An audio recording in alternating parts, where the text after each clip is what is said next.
Muy buenas tardes. Le damos la más cordial bienvenida a la conferencia de prensa del Consejo de Gobierno del 20 de julio.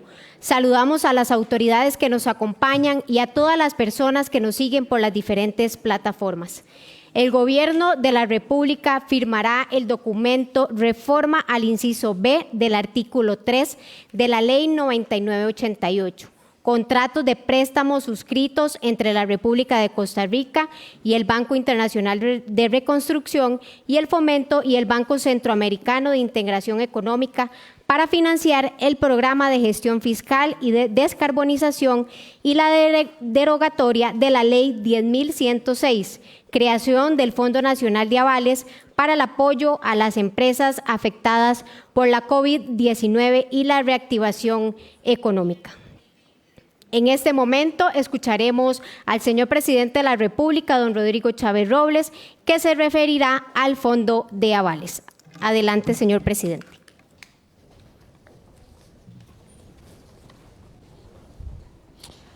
Muy buenos días, o tardes más bien. Muchísimas gracias. Un saludo al pueblo de Costa Rica, colegas de gobierno, señoras y señores de la prensa. Resulta que Costa Rica con el Banco Centroamericano de Integración Económica decidió endeudarse en $270 millones para, en teoría, ayudar a algunas empresas que estaban teniendo problemas de liquidez, reestructurar sus deudas con la banca en vista de la pandemia. Analizando este proyecto de ley, el Gobierno de la República se dio cuenta, este Gobierno de la República, que ese fondo constituye fundamentalmente un plan de rescate a los bancos y tiene nada que ver o muy poco que ver con la reactivación económica. Fíjense cómo funcionaría ese fondo si lo llegásemos a implementar. Resulta que si usted le debe plata a un banco y está atrasado, ese banco va al Ministerio de Hacienda y le dice: cómase usted el 75% del riesgo de esa cartera, yo me dejo las garantías, si la persona no paga, yo ejecuto las garantías o la empresa contra la totalidad de las garantías, contra el piquillo que me queda aquí en mis libros, un 25%, y el pagador de impuestos, el presupuesto de la República, paga la diferencia. Entonces, en ese sentido, no vemos utilidad de ningún tipo para la economía nacional, a menos de que uno quiera utilizar recursos de impuestos para sacarle las castañas del fuego a los bancos por decisiones que tomaron de tipo crediticio.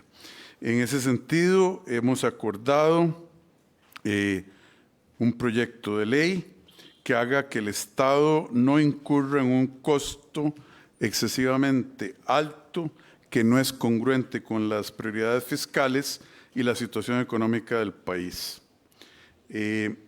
Entonces, nosotros tenemos como país vencimientos muy importantes, incluyendo el 26 de enero, ¿se nos vencen cuántos millones, ministro? $1.000 millones de un solo pago.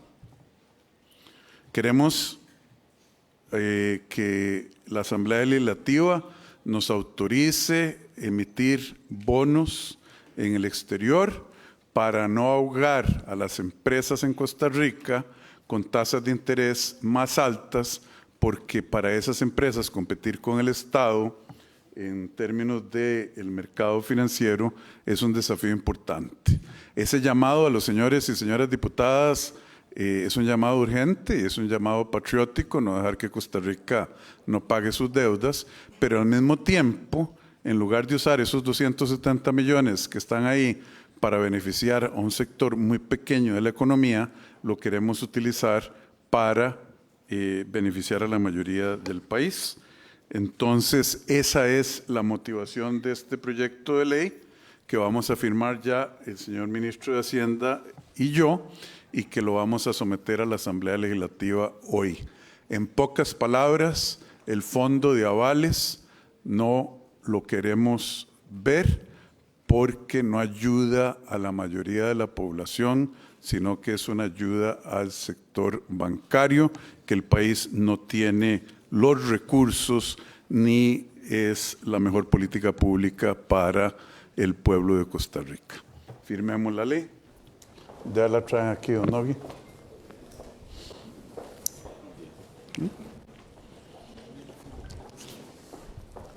No sé. Sí, señor. Ministro de Economía, Industria y Comercio. Espérese, don Nogui, primero firma el ministro de Economía, Industria y Comercio. No sé por qué, cómo llevan el orden, pero hagamos caso.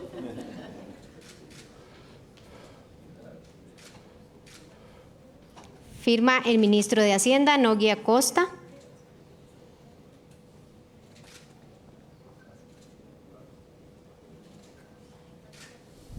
Y suscribe el señor presidente de la República, don Rodrigo Chávez Robles. Procedemos ahora con la toma de la fotografía oficial. Francisco. Sí, aquí. Sostengan ustedes dos.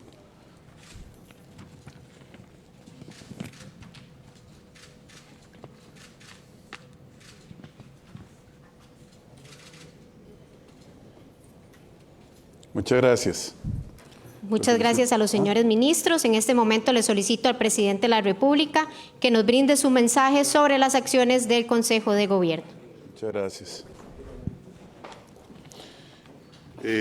Muy bien, hoy en el Consejo de Gobierno discutimos varios temas, incluyendo nombramientos de juntas directivas, que continuamos con un proceso de selección muy riguroso. Estoy muy contento de la calidad del equipo. Como he repetido en muchísimas ocasiones, no conozco a nadie, prácticamente nadie, en el día de hoy, no conozco a nadie que haya sido nombrado, sino que estas personas fueron escogidas por un proceso de reclutamiento profesional sobre la base de currículums y sobre la base de experiencia.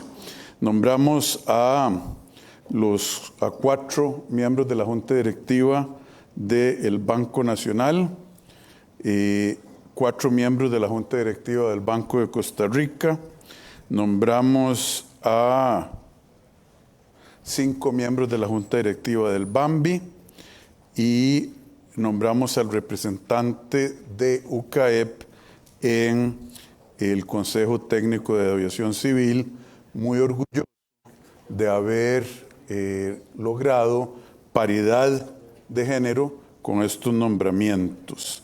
También oímos el primer reporte de los avances sobre la Organización para la Cooperación y el Desarrollo Económico, la OCDE. Ellos vendrán la semana que viene a hacer una evaluación de los trabajos que hace Costa Rica para avanzar en términos de la calidad de las políticas públicas, la transparencia de las instituciones y el tipo de cosas que hacemos con la OCDE. Nos pusimos de acuerdo cómo vamos a cumplir con la tarea y los requisitos que implica seguir en ese grupo de naciones prósperas del mundo. Vimos el avance semanal del proyecto de ciudad-gobierno, excelente avance, iremos reportando con tiempo, y esa fue la agenda de Consejo de Gobierno. Ahora quisiera referirme a una promesa que habíamos hecho, o un encargo que le hice yo a un grupo de jerarcas hace pocas semanas. Creo que fue el 4 de julio, que les pedí que en 3 semanas, creo que fue, me presentaran la solución final a las filas en nuestros aeropuertos internacionales. La marca turística de Costa Rica estaba siendo dañada por las históricas, legendarias filas de turistas que venían a pasear y a tener una buena experiencia y que se tenían que quedar 4 o 5 horas en el Aeropuerto Internacional Juan Santamaría o en el Aeropuerto Internacional Daniel Oduber. La señora de Purral no viaja, ni tiene que hacer esas filas, pero la señora de Purral puede ser que trabaje ella en un hotel en el centro de San José, o que la señora de Cruzitas tenga un sobrino que trabaja en la Fortuna de San Carlos, recibiendo turistas. La marca país es importante y en el tanto no defendamos que la experiencia de los turistas viniendo a este país sea una experiencia positiva de seguridad, donde se demuestre que cosas tan sencillas como entrar, bajarse de un avión y salir del aeropuerto a empezar la vacación no puede durar 6 horas. De eso es lo que esto se trata. Bueno, hicimos un equipo a raíz de las solicitudes que hicieron, por ejemplo, la Cámara de Turismo, una gran gente preocupada con el negocio hotelero, etcétera. Hicimos un equipo y ya tenemos una solución de cómo se va a reducir eso, y fundamentalmente les tenemos unas presentaciones, porque en Costa Rica, si queremos mantener la ventaja competitiva en la industria del turismo, tenemos que darle una experiencia amigable y satisfactoria a todos los que nos honran con su visita y que vienen a aprovechar las bendiciones que nos dio Dios en términos de belleza natural y de calidad de la gente de este país. Entonces, yo quisiera que el equipo les presentara a ustedes cómo lo vamos a hacer y cómo lo estamos haciendo y las causas del problema. Acuérdense, trabajando, decidiendo, mejorando. 3 semanas después de que di la orden, me da satisfacción de que ya podemos darle al pueblo de Costa Rica y a las cámaras involucradas y a los empresarios las soluciones del caso. Por favor.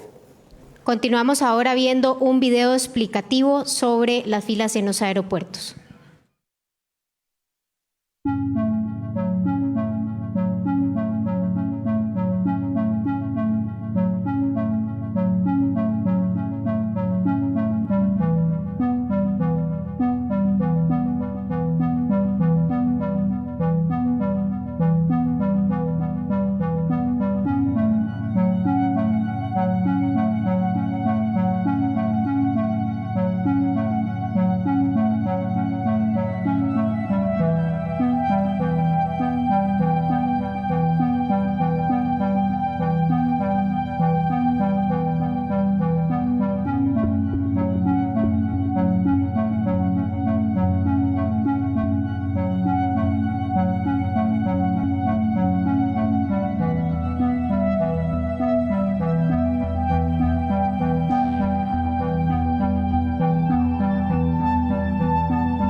En este momento le solicitamos a la señora Marlene Luna Alfaro, viceministra de Gobernación y directora de Migración, que nos haga una explicación con una presentación. Adelante, doña Marlene. Muy buenas tardes, señores de la prensa, señores ministros, señores presidente, señores que nos acompañan en el público. En realidad, como indica el señor presidente, el encargo fue... tiene un gran compromiso país, ¿verdad? Que implica cómo vamos a combatir el tema de las extensas filas en los aeropuertos. Entonces nos dimos a la tarea de reunirnos un grupo de personas de la institucionalidad del país y adoptar una serie de compromisos. Y por supuesto, tuvimos que reunir también a los señores de las operadoras de los aeropuertos, a los señores de Aeris, a los señores de Coripor, quienes también, junto con ALA, Asociación de Líneas Aéreas, estamos asumiendo con el país un compromiso de mejorar la gestión de filas en los aeropuertos. Esto principalmente enfocado a la temporada alta que arranca en el mes de noviembre y que termina en el mes de abril. Ahí vemos en el flujo que aparece en pantalla cómo desde que el avión aterriza y las personas empiezan a ser desembarcadas. Este es el flujo en llegadas al país, que es el más complicado. Las personas bajan del avión y el primer puesto al que llegan es al puesto de control migratorio, que es el puesto que coordina la Dirección General de Migración y Extranjería. Luego de eso pasan por sus equipajes a las bandas o carruseles que tiene el aeropuerto y luego de eso ya se enrumban hacia la salida de aduanas y de Servicio Fitosanitario del Estado, los escáneres que hay ahí. En este momento, la duración aproximada de ese flujo está en 2 horas y 10 minutos. ¿Cuál sería la propuesta de solución que estamos dando? En el mismo flujo podemos observar que estaríamos comprometiéndonos a partir del momento en que esas primeras personas lleguen a los puestos de control migratorio ahí establecidos, que en el caso del aeropuerto Juan Santamaría son 28 y en el caso del aeropuerto Daniel Oduber Quirós son 18, ¿verdad? Estaríamos reforzando con 75 personas ambos aeropuertos. Eso garantiza que podamos tener las bases llenas. Eso quiere decir todos los puestos en ocupación total en horas pico, los 7 días de la semana, que es la operación de los aeropuertos.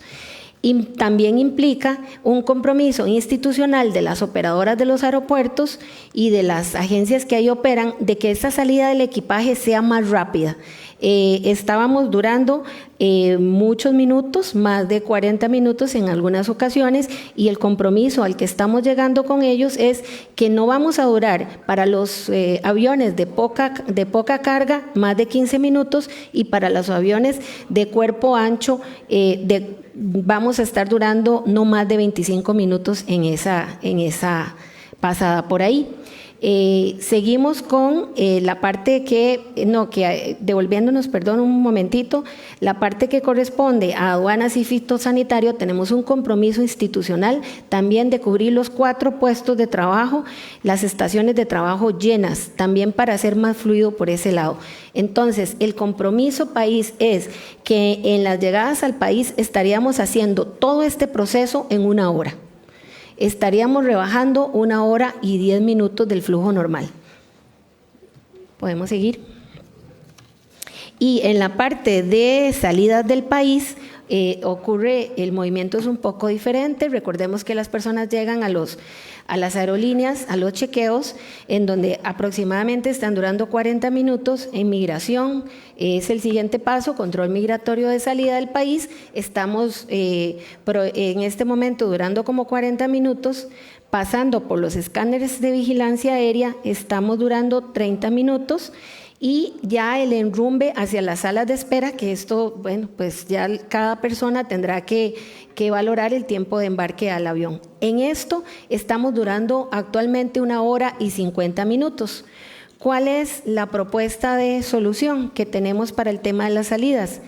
Hemos cedido la Dirección de Migración y algunas otras autoridades que operamos en los puestos, en los aeropuertos, hemos cedido incluso espacios para aumentar los puestos de autochequeo. Esto con el fin de disminuir en las aerolíneas ese chequeo, ¿verdad? A tratar de agilizar que las personas ya lleven su trámite adelantado y duren menos en ese proceso. Y igual que en el anterior de llegadas al país, en salidas también estamos cubriendo las bases llenas en migración para hacer más expedito esa pasada. Lo mismo en vigilancia aérea, nos estamos comprometiendo a tener llenos todos los puestos de trabajo, esto en horas pico, entendiendo que los diversos aeropuertos manejan horas pico diferenciadas a lo largo de todos los días que opera el proceso de entradas y salidas, y ese enrumbe ya hacia la sala de espera, pero por lo menos la administración se está comprometiendo a garantizar 1 hora de espera también en el tema de salidas del país. ¿Por qué nos estamos abocando al tema de aeropuertos solamente? Porque por los aeropuertos de Costa Rica es por donde está saliendo el 85% del total de movimientos, se está dando el total de movimientos migratorios del país. El aeropuerto Juan Santamaría está abarcando un 64% de entradas y salidas a Costa Rica y aeropuerto Daniel Oduber un 21% de la operación total de entradas y salidas a Costa Rica. Por eso es muy importante que el gobierno haya asumido este compromiso que pensamos honrar. Muchísimas gracias. Muchas gracias a la señora Marlene.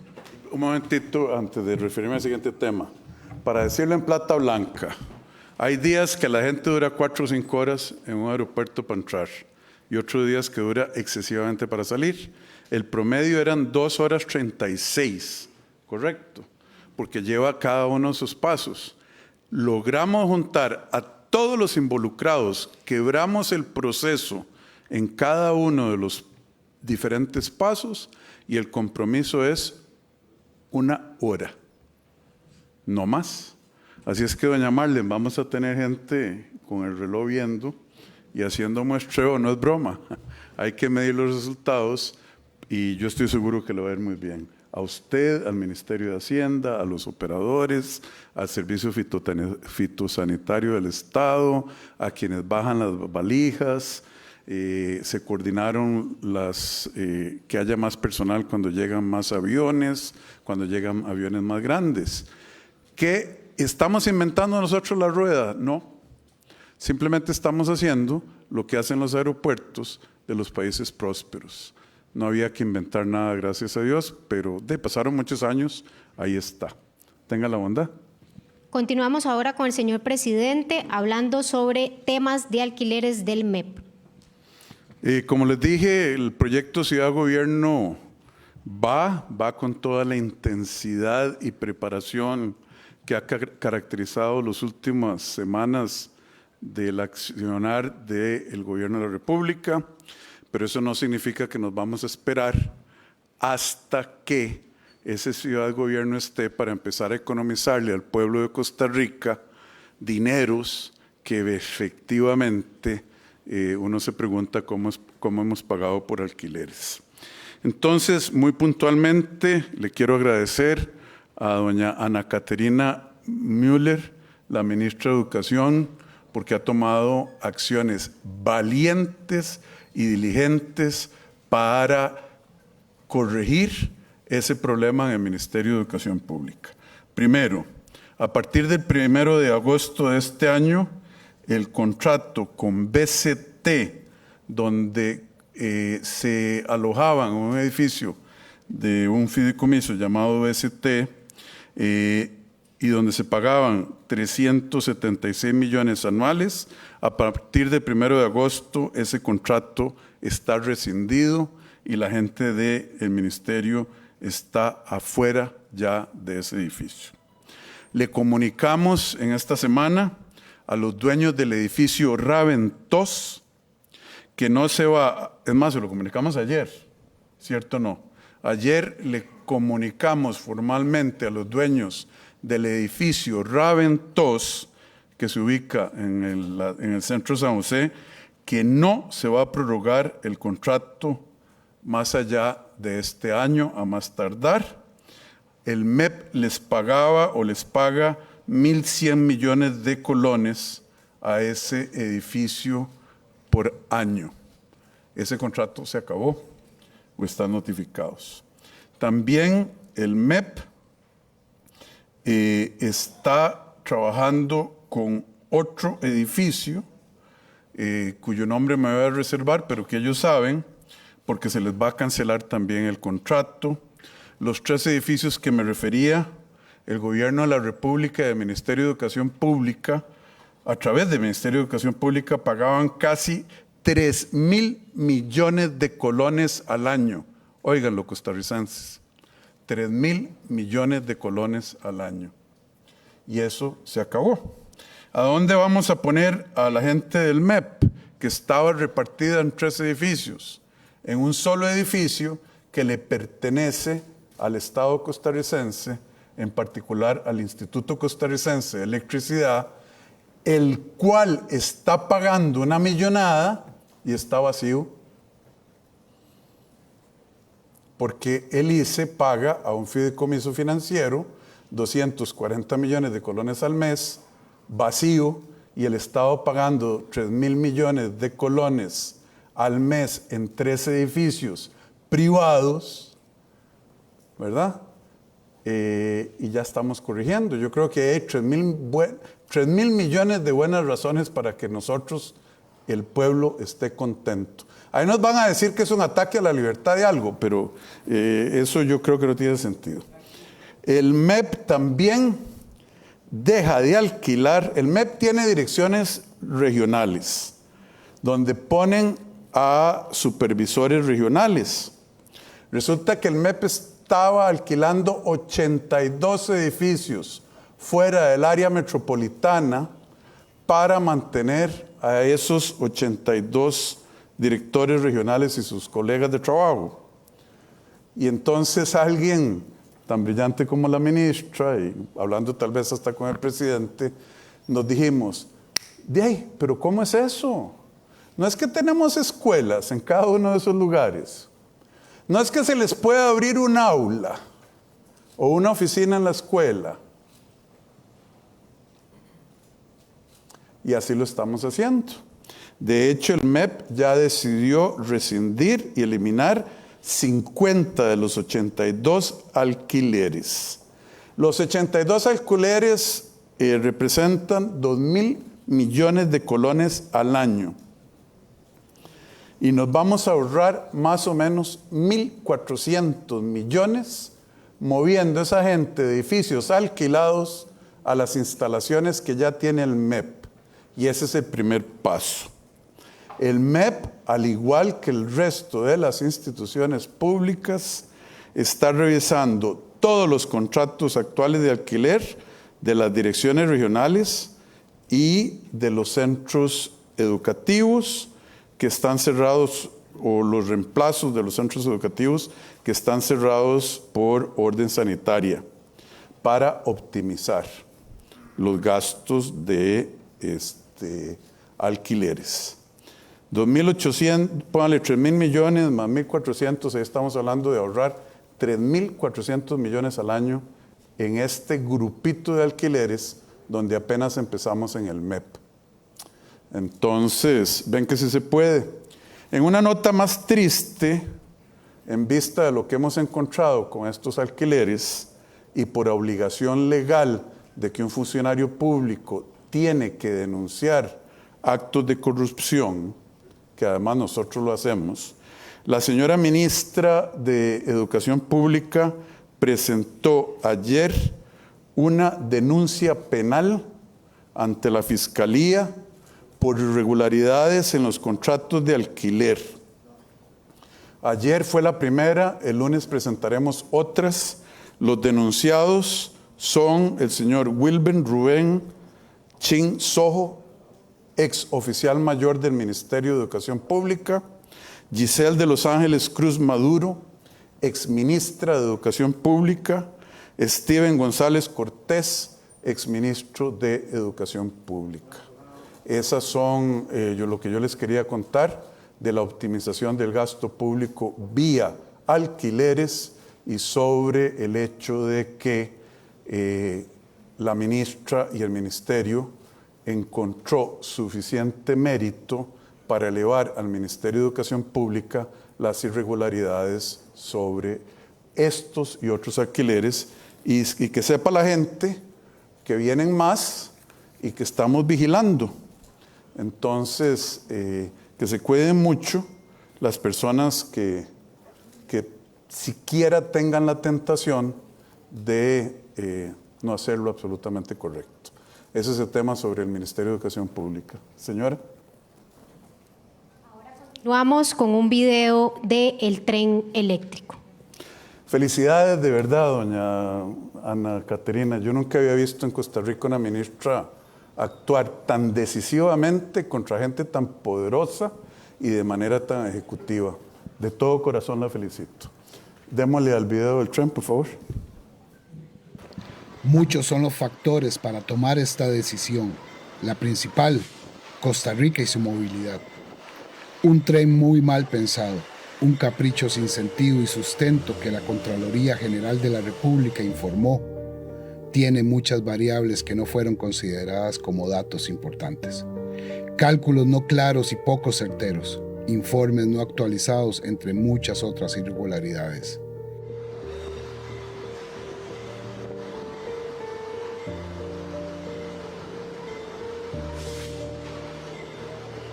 También hay un informe del BID que indica que el proyecto no es rentable para Costa Rica. La Secretaría de Planificación Sectorial, un órgano técnico del MOP, también manifestó su rechazo en 3 ocasiones, así como la UCR, que indicó su contundente negativa. Un proyecto inmensamente caro, a un costo impagable para un país en recuperación. Un capricho de $1.500 millones sin sustento financiero y razonable. Hoy enterramos un capricho que nos costaría a todos un ojo de la cara, que sería una deuda que, más que darnos una forma de transporte eficiente y visionaria, nos llevaría por una línea rápida hacia otra decepción.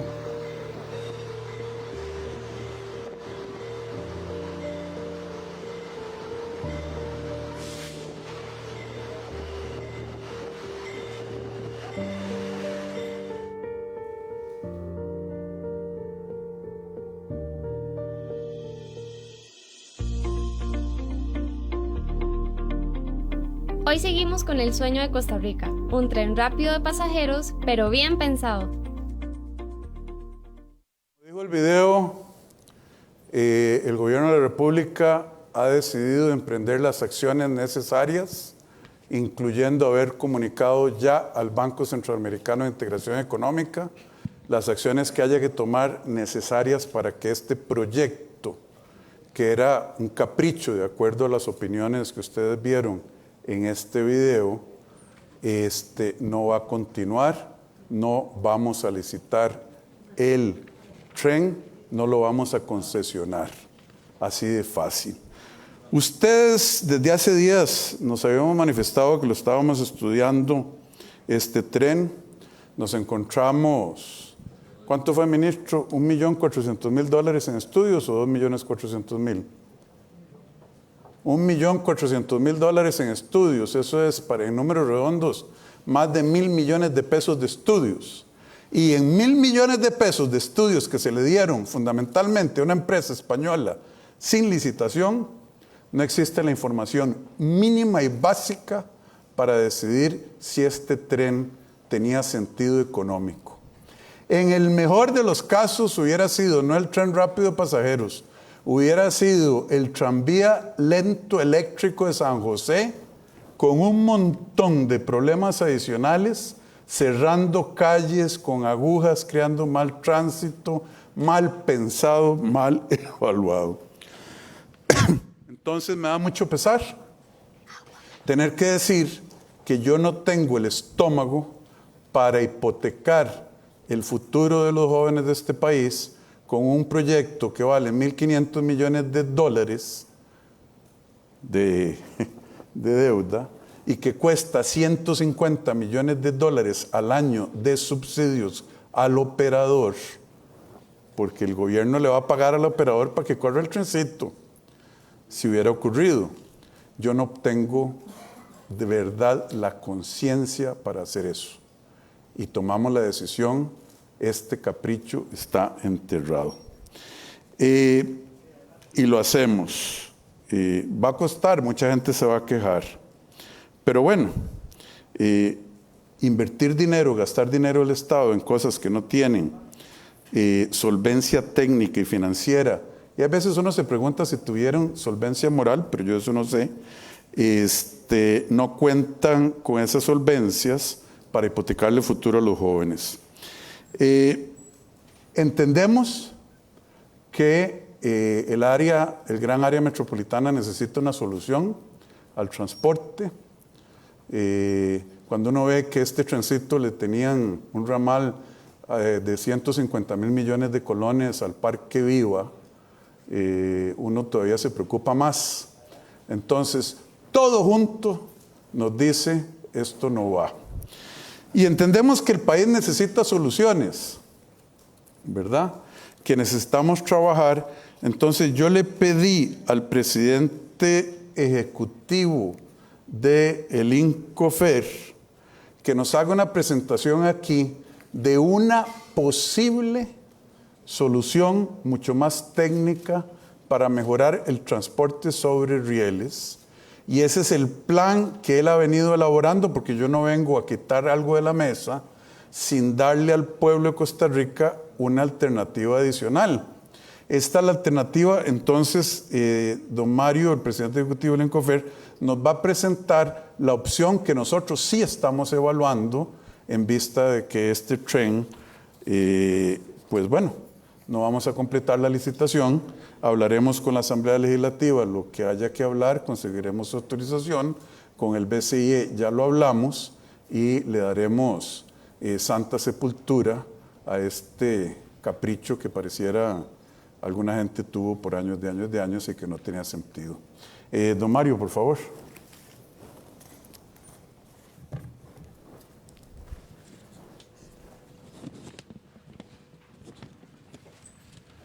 Muy buenas tardes, señor presidente. Muy buenas tardes, estimados miembros y miembros del gabinete de gobierno.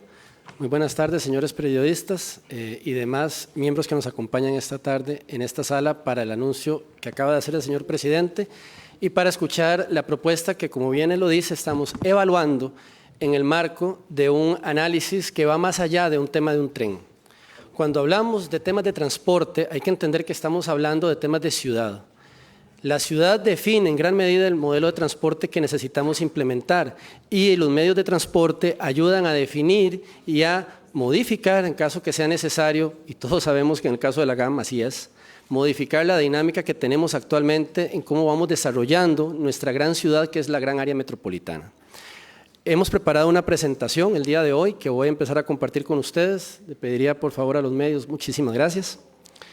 De parte de lo que es la dirección ejecutiva, la presidencia ejecutiva del INCOFER y asumiendo nuestra responsabilidad como jerarcas de la institución autónoma, hemos preparado una propuesta que ha sido socializada, desde luego compartida con el sector, con el Ministerio de Obras Públicas y Transportes, con la Casa Presidencial, y es la línea de trabajo que visualizamos que es viable y podría ser posible una vez que se hagan los estudios requeridos. Vamos a comentarles cuál podría perfectamente ser esta hoja de ruta para el desarrollo de lo que se podría denominar la etapa 1 del tren rápido de pasajeros de la GAM. Pero previamente a entrar en el tema del modelo de transporte o de la propuesta en específico, quisiera tomarme un momento para comentarles a todos ustedes y a los costarricenses que nos siguen en esta transmisión un poco breves ideas para entender un poco cuál es la problemática de la ciudad que tenemos actualmente, la problemática de la GAM, de su desarrollo urbano y cómo esto se conecta, se interseca con los modelos de transporte y en particular con el transporte en tren, el transporte ferroviario. Bueno, esta fotografía y otras imágenes y datos que vamos a poder ir viendo a continuación básicamente ilustran lo que es el sistema de ciudades que tenemos actualmente que configuran la GAM y cuáles son algunos de los retos importantes para la gestión urbana, la habitabilidad y la movilidad asociada a todo este modelo de desarrollo. Aquí se presentan algunos datos fríos extraídos de recientes estudios que se han realizado, el informe del Estado de la Nación, donde podemos ver efectivamente un poco lo que es la configuración actual del área metropolitana. El área metropolitana, según este estudio, este informe del Estado de la Nación, cuenta todavía con cerca de 9,000 hectáreas de potencial constructible, lo cual significa que la ciudad que tenemos hoy no va a ser la misma ciudad que vamos a tener en 20 o 30 años. Hay vacíos urbanos que se van a ir llenando, hay proyectos que conforme vayamos teniendo dinámicas económicas más positivas van a ir siendo desarrollados y tenemos que entender que necesitamos una solución para el transporte, sí, una solución actual, pero también una solución que pueda ser útil, que sea viable, que ayude a modelar y a solucionar los problemas que en el futuro vamos a enfrentar. Hay que construir los sistemas del transporte para la ciudad del hoy, pensando en la ciudad del mañana. Adelante, por favor. Bueno, aquí tenemos alguna imagen básicamente de un mapa que ilustra lo que es la mancha urbana de la GAM actualmente, en lo que es efectivamente la región. Ahí vemos lo que es la dinámica de densificación, que ahora vamos a poder ver en otras filminas. Adelante, por favor. Algunos datos importantes, básicamente el área de la GAM se duplicó en los últimos 35 años, incluso ya está llegando a volúmenes de triplicarse. Ahí vemos algunos datos que nos hablan de cómo se ha venido transformando el suelo de la GAM en suelo urbano. Esto es importante, ¿por qué? Porque la ciudad crece, porque hay más personas en la ciudad, porque la ciudad se ha venido extendiendo, lo cual viene poniendo más retos a lo que son las infraestructuras que dan servicio a esta ciudad, incluidas las infraestructuras de transporte. Adelante, por favor. Aquí podemos ver en estas imágenes cuál ha sido la evolución de esta mancha urbana. Podemos ver en 1985 cómo la mancha, y tal vez es un poco difícil en las imágenes, pero realmente lo que aquí se visualiza es cómo de 1985, de una mancha, de cierta forma contenida, pasamos en el 2017 a una mancha mucho más extensa que casi que abarca la gran parte de la imagen en la parte inferior. ¿Qué es lo que significa eso? Que la ciudad crece, cada vez sigue creciendo, los informes que tenemos es que va a continuar creciendo. Por dar un dato, el último censo del año 2011 reflejaba que para el 2030 cerca del 65% de la población del país iba a estar viviendo en la GAM de Costa Rica. Ahorita prontamente tendremos datos más actuales del censo que se está realizando, las estimaciones rondan por el 70%, más personas, más ciudad, más necesidad de soluciones viables de transporte masivo, no individual. Esto es algo que a nivel mundial ya es plenamente aceptado, no venimos aquí, como dice el presidente, a descubrir la rueda, pero es importante entender el por qué es innegociable continuar mejorando y dando solución a la problemática del transporte público en la GAM. Adelante, por favor. Aquí unos datos que son importantes referenciarlos para entender un poco algunas dinámicas que también han servido para determinar la actual propuesta que ahora vamos a explicar, que vamos a presentar. Este es un mapa que demuestra cuál ha sido el porcentaje de construcción de las viviendas de interés social del año 2010 al 2018. ¿Por qué es relevante esto? Porque como todos sabemos, los principales usuarios del transporte público hoy en día en Costa Rica son las personas que no tienen vehículo privado, que requieren de este medio de transporte, o también personas que están asociados a los quintiles, digamos, económicos más bajos de la pirámide socioeconómica.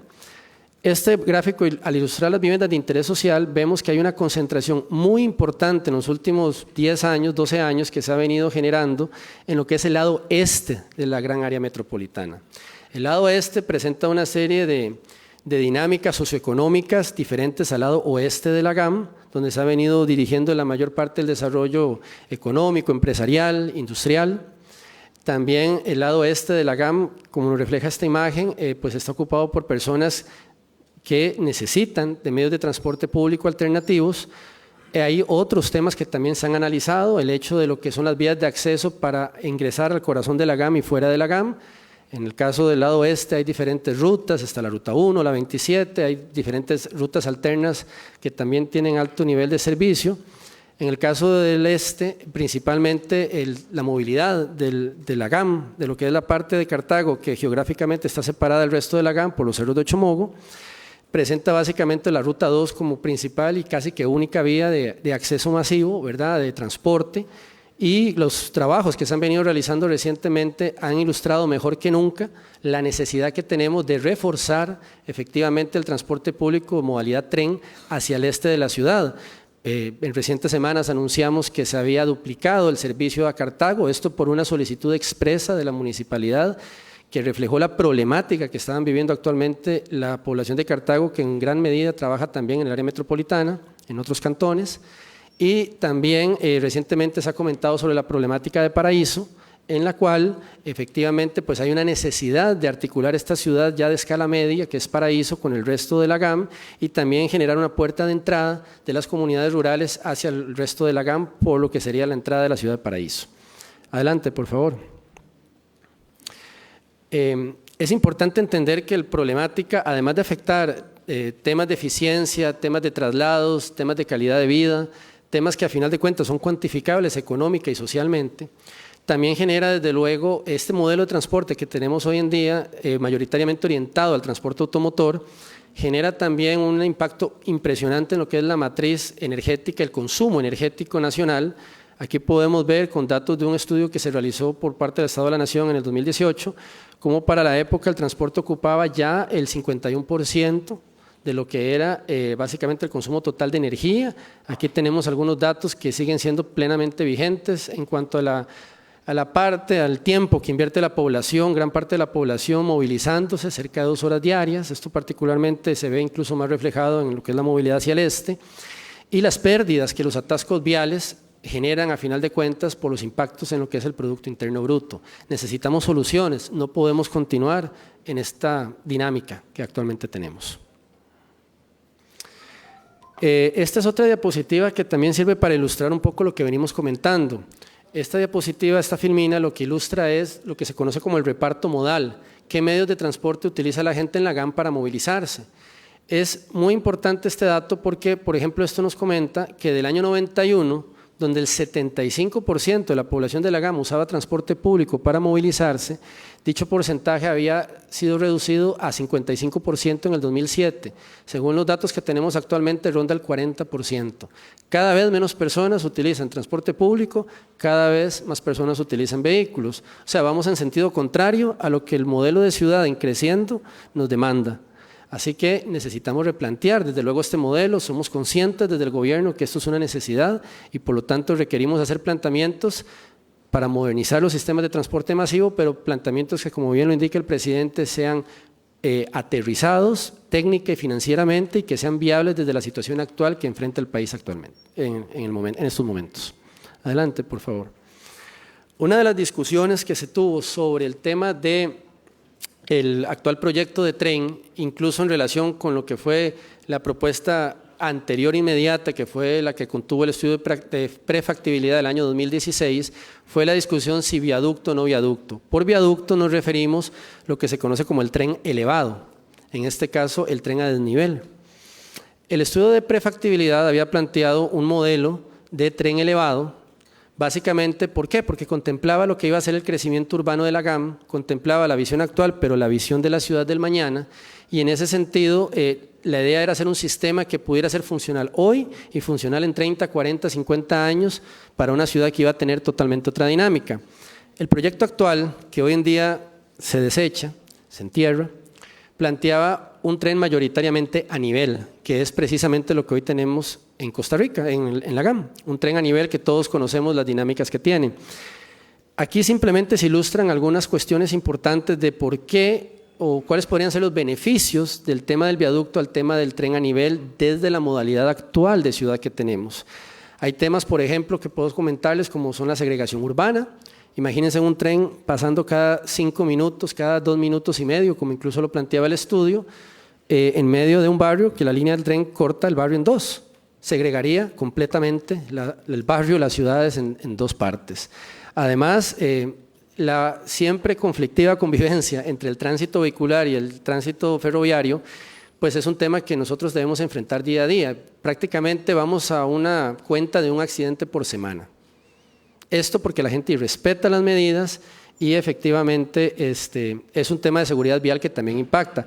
Aquí estamos viendo una imagen muy importante, un video, disculpen, que ilustra lo que se conoce como el efecto de cola. Ahí podemos ver cómo una aguja, esto es una intersección de calle Blancos, vean la presa que esto genera, por ejemplo, ahí la pueden ver, eso es en el tren actual. Imagínense un tren que tiene 220 cruces viales, que hay que estar bajando agujas cada 5 minutos. Vean incluso cómo hay ya intersección de la calle que en diagonal, donde se va generando otra cola. Eso es lo que se llama el efecto de rebote de cola. El actual proyecto analizó, modeló, microsimuló 20 de los 220 cruces. Sí hay cruces que van elevados, efectivamente, pero hay muchos cruces que ni siquiera fueron analizados. Y arriesgar a que esto pase podría generar básicamente que este proyecto hubiera que desecharlo en 8 o 10 años, si no menos, cuando ya el atasco vial generado por un tren que se convertiría en una barrera para la movilidad metropolitana sería insalvable. Entonces, ante estas perspectivas, que no es que hay que imaginarse, las que hoy día las podemos observar desde el modelo actual de ciudad que tenemos y desde el modelo actual del tren, hace que tengamos que, desde luego, considerar otro tipo de soluciones, otro tipo de análisis. Por favor, adelante. Y así es como hemos llegado al planteamiento que en estos momentos se encuentra analizando, valorando el presente gobierno, porque efectivamente existen recursos que nos permiten hacer una obra, pero una obra desde el punto de vista financiero y técnico responsable. La propuesta actual que se le ha presentado al señor presidente y al Ministerio de Transportes consiste en la construcción y operación de la línea 1 TRP. ¿Por qué hablamos de TRP y de no tren eléctrico? Porque el tren eléctrico es un concepto que está ligado al proyecto que hoy se entierra. El TRP, tren rápido de pasajeros, es un concepto que se plantea en el marco del estudio de prefactibilidad del año 2016, que sí concebía un sistema de tren rápido en el sentido de que al ser un sistema elevado, es un sistema constante, es un sistema que no genera presas, es un sistema que no genera los problemas de seguridad vial, que no genera la segregación urbana que hemos dicho y que le permite a la ciudad crecer. Y que implica que en 10 o 15 años no vamos a tener que estar subiendo tramos, como solemos hacer, haciendo reparaciones o alargando el costo de una obra. Hagamos la obra bien hecha como debe ser hoy y las generaciones futuras nos lo van a agradecer. La línea 1 concretamente, o la propuesta de la línea 1 consiste en el tramo San José-Paraíso. Esto precisamente relacionado con lo que venimos previamente indicando del modelo de ciudad que tenemos, la necesidad de generar una solución hacia oriente en movilidad masiva, que además va a generar y va a impactar no solamente en la ciudad de Paraíso y Cartago, sino que va a tener un impacto en poder acercar la ruralidad, zonas como Jiménez, como Tucurrique, como Turrialba, que van a poder tener una entrada de acceso a la GAM viable, donde están las ofertas de trabajo, donde están las oportunidades, donde está la educación superior, donde necesitamos efectivamente acercar esas ventajas a estas personas, a estas comunidades. Sí, perfecto. Muchísimas gracias y quedo a la orden. Muchas gracias. Muchas gracias, lo felicito. Muchas gracias. Continuamos, por favor. Continuamos ahora con las consultas de los medios de comunicación. Recordar que es solamente una consulta, indicarnos a cuál jerarca se dirigen. Iniciamos con las consultas de los medios regionales. La primera consulta, bueno, las tres consultas. Las tres son para ministro de Obras Públicas. Correcto. ¿Verdad? Entonces, léale las tres de una vez y que las conteste de una vez. Por eso lo mandé a traer de un solo tiro. Dele, por favor, Natalia. Perfecto. Radio Puerto TV, ¿qué pasa con las obras de ampliación en Angostura, en Punta Arenas? ¿Tienen una posible fecha de entrega? Porque en este momento las obras están paralizadas. Sí, las obras de la Angostura de Punta Arenas tienen varias cosas. Primero, van como al 50%. Segundo, se encontró una tubería que tenía en parte asbesto, entonces se está reemplazando por una tubería que sea pues, más segura para la transmisión de agua potable. Tercero, hay ciertas obras por el tipo de vía que pega contra la parte del estero. No podemos meternos, entonces hay que hacerlo bien hecho, sin tocar la parte ambiental. Entonces está haciendo una reoptimización, o sea, se está haciendo un rediseño para que ahí con algún nivel de muros de contención, etcétera, la vía pueda contenerse. Una vez que ese rediseño esté hecho, la obra va a continuar. Noticias Arapiquí, con respecto a la revisión técnica vehicular, ¿el servicio lo darán varios concesionarios o volverá a ser un monopolio? Recuerde que en este momento es una figura de transición únicamente, entonces en este momento se está llamando que sea una sola empresa por facilidad y rapidez. Una vez que se saque el concurso de aquí a 2 años, se estará valorando si podemos partir el país quizás en unas 3 regiones, sin embargo eso es algo que aún no se ha definido.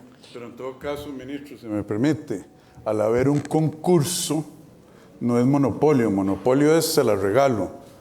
Ellos compiten antes, los que tengan interés, y se les da el permiso en precario. Gracias. Continuamos ahora con Radio Tica. Se ha revisado por parte del MOP y entidades correspondientes el proyecto del Canal Seco. ¿Qué se ha analizado? Bueno, eso es algo que muy tímidamente hemos visto y valorado, pero ustedes tienen que recordar que hay un proyecto que Mario les puede comentar, que es el tren eléctrico de Limón de Carga, el cual podría ser una primera mitad de un canal seco que conecta con el puerto de Moín. Sin embargo, si usted traza un tren o una vía de carretera para movimiento de carga al otro lado, cuando usted llega a Santa Cruz, ahí no hay puerto. Entonces, no podemos tirar y llegar a la nada, al otro lado. Entonces, lo que sí se solicitó fue la exploración a nivel de concesión, que se solicitaran iniciativas privadas para estudiar si en Santa Cruz o en la zona de Guanacaste se puede tener un puerto de un calado suficiente que después venga a complementar y a permitir un canal seco. Muchas gracias, ministro. Esas serían las consultas. Continuamos ahora con los medios que están acá presentes. Iniciamos con Roger Espinosa del CINAR. Tal vez que no se me siente el ministro, es para don Luis Amador. Don Luis, con respecto a revisión técnica, tengo entendido que se amplió el periodo de la recepción de ofertas y también he escuchado que en la Asamblea Legislativa se rumora que se quiere traer abajo este proceso debido a que no es el ministro, sino COSEBI quien debería realizar el concurso. ¿Cómo avanza la recepción de ofertas? Y bueno, también si nos regala una impresión con respecto a eso. Sí, recepción de ofertas, hay muestras de interés de 2 empresas que pidieron de hecho poder venir para hacer una visita de las instalaciones. Se está coordinando para esas visitas. Hay una tercera empresa que pidió la próxima semana venir a visitar instalaciones y 2 de ellas pidieron que por favor extendiéramos porque no era suficiente para poder presentar en tiempo y consideramos que era razonable debido a que habían 3 solicitudes de visita, ¿no? Pues de ahí ellos no conocen las instalaciones. Todo lo que les dimos fue un listado de equipos, entonces nos pareció que sí era adecuado. La otra pregunta que me hizo, ¿cuál fue, perdón? Sí, con respecto a eso, bueno, vea, hay preguntas de algunos señores diputados que quieren saber con respecto a la forma en la que estamos procediendo. Se le envió a la Procuraduría les contestó y se lo enviaron a la Contraloría ahora. Contraloría tendrá que contestarles. Yo no me referiría más al caso, pero todos los asesores legales que nosotros consultamos indicaron que esta era la única vía viable. ¿Y qué dijo la Procuraduría? Es un documento bastante extenso, pero básicamente está indicando que esta es la vía viable debido a la forma en que tenemos ciertas restricciones, tal y como lo explicamos la vez pasada. Recuerden que la forma en la que se está procediendo es únicamente temporal, ¿verdad? Ya la Contraloría les irá a contestar. Continuamos ahora con Pablo Serrano. Pero ahí yo quiero agregar, ministro, la Contraloría ya había dicho que la propuesta del gobierno anterior de hacer una negociación bilateral con RITEVE no era viable. Entonces, si por la víspera se saca el día, vamos a ver. Muchas gracias. Continuamos con Pablo Serrano de Extra Formatos. ¿Qué tal, presidente? Acá va saliendo, don Pablo, dele. Okay. Sí, señor. Señor presidente, bueno, la pregunta va dirigida a usted, pero si tiene que contestarla a don Mario, hacemos el cambio. El tema es que no quedó precisado cuánto le va a costar el tren nuevo al gobierno, al país. Y lo otro, ¿qué va a pasar con el préstamo al BCE, ¿verdad? Estos 550 millones de dólares, ¿qué va a pasar y cuál va a ser el proceso que sigue para el préstamo? El nuevo tren está bajo análisis, no tenemos el costo. Para eso es que hay que hacer los estudios con el nivel de calidad que una inversión amerita. ¿Qué va a pasar con el préstamo? Bueno, ya le avisamos al BCE que gracias, pero no gracias, que esto no va a ocurrir. Entonces tenemos que conversar también con la Asamblea Legislativa, pero el proceso de licitación ya no existe, está enterrado. Gracias. Continuamos ahora con Danilo Chávez de La Reacción. Muy buenas tardes, presidente, ministros, colegas. Presidente, como si fuera para doña María de Purral, como le gusta a usted señalar. ¿Cómo sabe que se llama María? Es la señora de Purral. Y la de Crucitas y todo. Es más, quisiera conocer a doña María de Purral también. Me interesa entrevistarla después. Presidente, el tema de seguridad, que es tan importante. ¿Cuándo convocará el Consejo de Seguridad? Que es tan importante. Usted lo ha dicho en campaña que se iba a convocar el Consejo de Seguridad. Porque ahí entiendo que el gobierno anterior la rectoría estaba en justicia. Entonces quisiera saber si se va a pasar en su gobierno al Ministerio de Seguridad Pública, dentro de esa rectoría del Consejo de Seguridad. Y en ese mismo ámbito, en tema de seguridad, presidente, ¿por qué no se convocó extinción de dominio, la ley? Ya que sabemos que es tan importante para golpear a los capitales, al financiamiento del narcotráfico, crimen organizado, etcétera, etcétera, y que el propio Banco Mundial en su momento impulsó esa ley de extinción de dominio que ha dado buenos resultados en México y Colombia. Gracias. Gracias. Vamos a ver, el Consejo de Seguridad ya se reunió. Hemos tenido una sesión. Obviamente esas reuniones son absolutamente confidenciales porque se mencionan cosas muy delicadas. Ni el ministro de Justicia ni el ministro de Seguridad son los encargados. El presidente de la República tomó esa responsabilidad personalmente. Nos reunimos hace 3 semanas. Sí, señor. Y tenemos la próxima reunión pronto. Sobre la ley de extinción de dominio. Vea, ese es un aspecto muy técnico porque tiene temas hasta constitucionales de quién tiene el cargo de la prueba.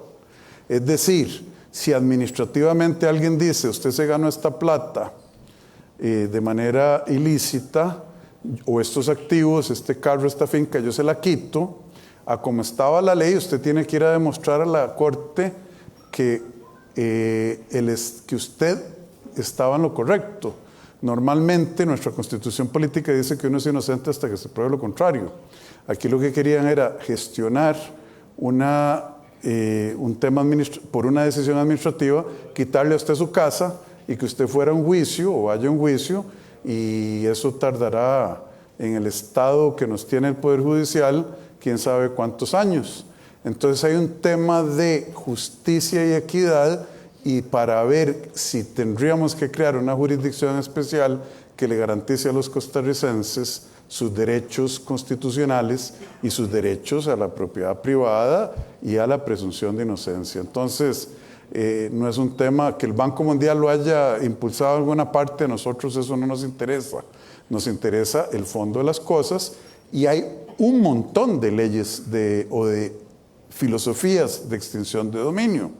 En algunos países se puede hacer administrativamente, en otros se requiere una intervención judicial. En eso estamos, pero sin duda es parte de la lucha contra el narcotráfico y el lavado de dinero.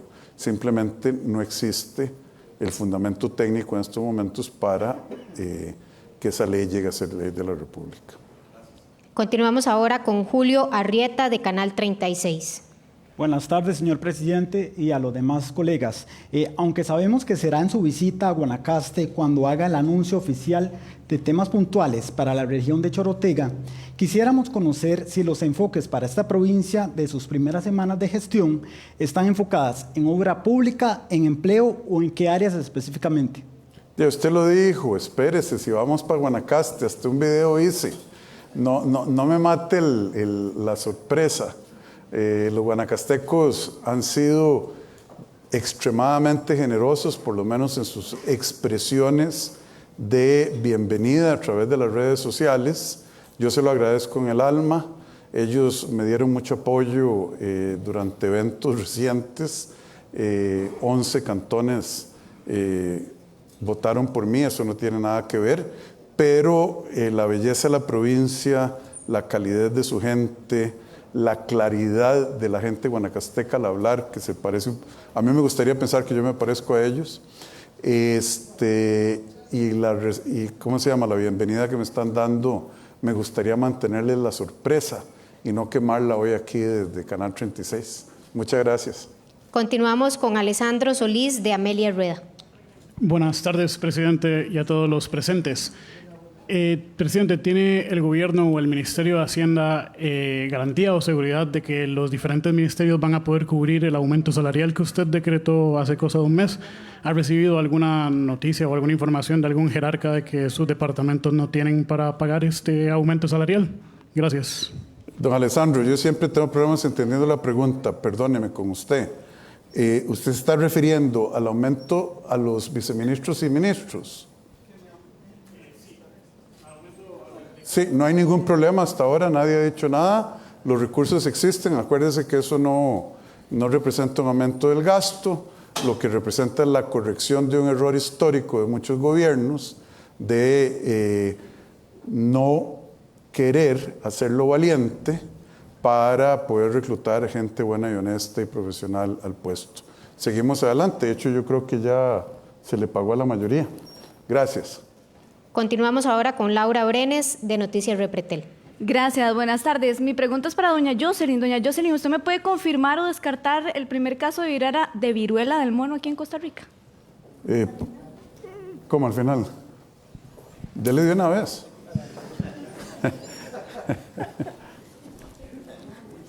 Bueno, claro que sí. Es que íbamos a anunciarlo al final porque acaban de informarme. Tenemos el primer caso de viruela del mono en Costa Rica, desgraciadamente. Igual los llamo a mantener la calma. Recuerden que es una enfermedad autolimitada, no como lo fue el COVID. Se trata de un paciente masculino de 34 años. Él es un caso importado de nacionalidad estadounidense que vive en Costa Rica hace aproximadamente 2 años, estaba de viaje fuera del país y regresó el 12 del 7. Empezó con síntomas respiratorios, fiebre, malestar general el día 13 y el día 15 visitó un hospital. Primero le hicieron exámenes por COVID, los cuales resultaron positivos. Posterior a ese continúa con molestias e inicia con algunas lesiones en piel y en amígdalas. Se le hace la prueba que gracias a Dios desde la semana pasada en convenios con OPS ya no tenemos que mandarlas hasta Estados Unidos, sino que ya las tenemos en Costa Rica y el día de hoy, hace escasos minutos, me acaban de confirmar que el caso es positivo. Para más información, de todas formas, vamos a tener una conferencia al final de para poderles dar más detalles sobre el tema. Muchas gracias. Continuamos con Richard Molina del Guardián. ¿Se está llevando mis papeles otra vez? No. Sí, señora. Siempre se quiere llevar mis papeles, doña Jocelyn, estos son suyos. Está bien, muchas gracias. No lo escucho, don Richard, perdóneme. ¿Alguien con un micrófono para don Richard?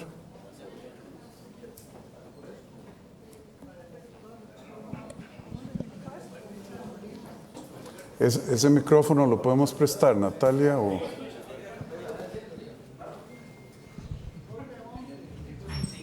Perdón que me atraviesen las cámaras, colegas.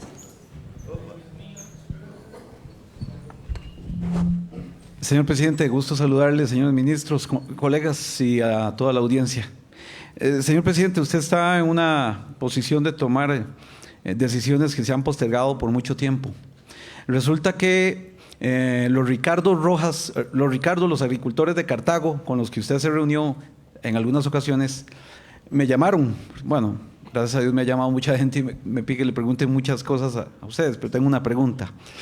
Él nos dice, fíjese que a mí me están comprando la cebolla 780 colones. Es la señora del Purral, va al supermercado y está pagando 2,000 colones por ese mismo kilo. Aquí hay una sombra que nadie le ha hablado y la gente dice, no, es que la ley de la oferta y la demanda. No, la ley de la oferta y la demanda no está funcionando porque está funcionando en un supermercado. Es una especulación abierta en todos los sectores, señor presidente. Entonces yo quisiera preguntarle si de una vez y por todas, a través del MEIC, van a poder enviar a los inspectores y ver de qué forma se regula, señor presidente, la especulación. Está en todos los sectores. La gente va al supermercado y lo está golpeando muchísimo, en donde más le duele, que es el bolsillo. Ese agricultor me dijo, a mí hoy me estaban ofreciendo 780 colones y en el supermercado 2,000 colones, ese mismo kilo de cebolla. Esto es insoportable para la gente más humilde. Se le va a entrar al tema de forma definitiva, porque aquí vemos una intermediación evidentemente perversa. Es 300% casi el margen de ganancias. Señor. Muchas gracias. Gracias a usted, don Richard. Vea, ahí hay muchos factores. La respuesta a su pregunta es sí se le va a entrar. Hay temas enormes con el Senada, que es donde en el caso de verduras y vegetales de la zona norte de Cartago se comercia la enorme mayoría, y ahí es donde se han eliminado las prácticas competitivas y en el pasado gobierno se aceptaron prácticas no competitivas que atentan contra el productor, como por ejemplo que ya no hay subastas, sino que usted va ahí tramo en tramo viendo qué le pagan y me cuentan, hay una colusión, hay un acuerdo entre los que compran para pagar un precio que no es competitivo. También que abre 24 horas el mercado, entonces no hay una concentración de demanda y oferta. Y ahí, no sé si el señor ministro del MEC tiene alguna otra idea, pero yo creo que es en las cadenas de intermediación con particular relevancia al Senada. La señora ministra Laura Bonilla y yo hemos conversado, ahí está doña Laura, qué dicha sobre qué vamos a hacer con el Senado, doña Laura, y estos márgenes de intermediación, por favor. Sí, gracias, señor presidente. Sumamente importante esos precios de intermediación. Comentarles que desde el Ministerio de Agricultura se le envió una carta al MEI, incluso aproximadamente hace como un mes, para que por favor nos revise los precios de intermediación del productor a la mesa. También la revisión de lo que es el precio de las semillas y también lo que es el precio de los agroquímicos que está afectando grandemente a los agricultores. Tengo conocimiento, el señor ministro que me acompaña acá conformó una mesa de trabajo donde están participando en conjunto los dos viceministros y me gustaría pasarle la palabra porque yo efectivamente me encantaría un compromiso para regular esos 3 precios de los cuales le comentaron. Sí, gracias, ministra. Efectivamente, eso es una problemática o una situación a enfrentar de manera conjunta ambos ministerios. Como bien indica la señora ministra, hicimos un grupo de trabajo liderado por los viceministros de ambas carteras y vamos a pedir hoy mismo un reporte del estado actual y acelerar sin duda alguna el paso a enfrentar esta problemática con las digámoslo así, las herramientas legales que tenemos a disposición, ¿verdad? Pero vamos a ver, ministra y ministro, ¿en 15 días podemos anunciar el arreglo? Sí, me encanta. Sí, señor, okay. sin duda alguna. Me encanta. Aquí no tenemos tiempo que perder, pero desde mi punto de vista, desde donde yo me siento, el tema fundamental es Senada, revisar cuáles son las prácticas que hay ahí. Todavía tenemos pendiente el decreto de agroquímicos formulados, que eso ya sale, ¿verdad?